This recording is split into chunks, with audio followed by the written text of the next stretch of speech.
In 1993, a German engineer sent a tiny robot into a passage no human could enter.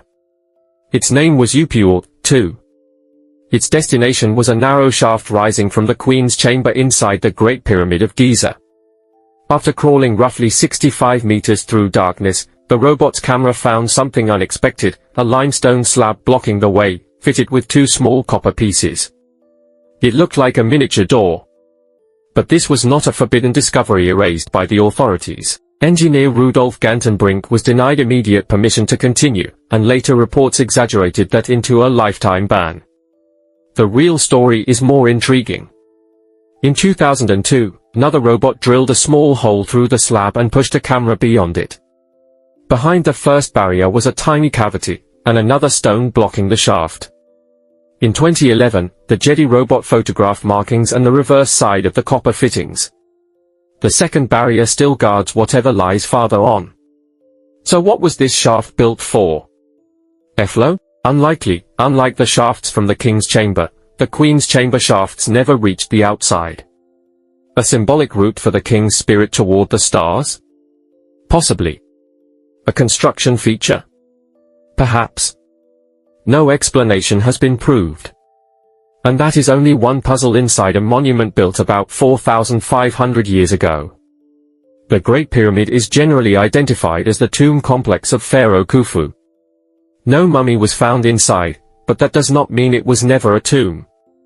Most royal tombs were robbed in antiquity, and ancient graffiti in hidden relieving chambers includes Khufu's name. Nearby temples, workers' settlements, cemeteries, and papyri also connect the monument to his reign. The evidence is substantial, even if the original burial and treasure vanished long ago. What remains astonishing is not an alien secret. It is what human beings actually achieved. The pyramid was assembled from an estimated 2.3 million blocks. Most were local limestone averaging a few tons, not 80-ton monsters. The heaviest granite beams, some weighing tens of tons, were used in limited numbers above the King's Chamber and transported from Aswan, more than 800 kilometers away. Archaeological evidence shows that stone could travel by boat along the Nile and connected waterways. On land, crews probably dragged blocks on sledges. Experiments and ancient images indicate that dampening the sand can reduce friction. The builders did not need to place one block every 5 minutes at a single point. Thousands of laborers could quarry, haul, shape, and set many stones simultaneously. Copper tools, stone pounders, abrasives, levers, ropes, ramps, and generations of accumulated expertise made the project possible. Exactly how the upper levels were raised is still debated, but debated does not mean impossible. Its precision is equally real, though often distorted online. The finest joints belong mainly to the casing stones and important chambers, not all 2.3 million blocks. The base was leveled with remarkable accuracy, and its sides align extremely closely with true north, an achievement likely made through careful observation of the sun or stars. Then there are the seductive coincidences.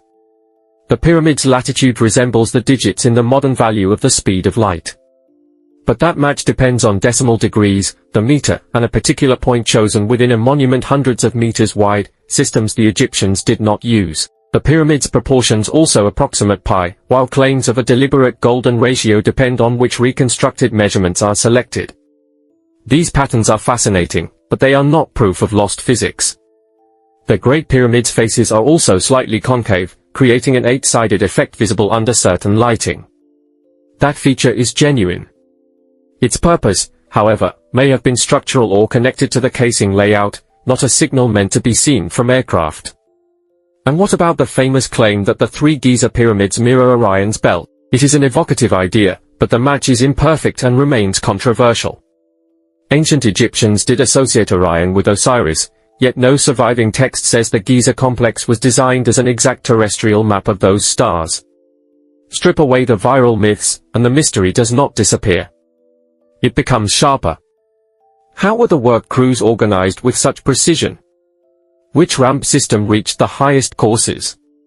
Why did the builders seal a narrow shaft with copper-fitted stones, and why place a second barrier behind the first? New scans have revealed previously unknown voids, reminding us that even the most studied monument on Earth has not surrendered every secret. Perhaps the Great Pyramid's most shocking message is not that an unknown supercivilization built it. Perhaps it is that people, with observation, organization, and relentless effort, created something so extraordinary that, 4,500 years later, we still struggle to believe they did it. And beyond that second stone, in a passage too small for any human being, the darkness is still waiting.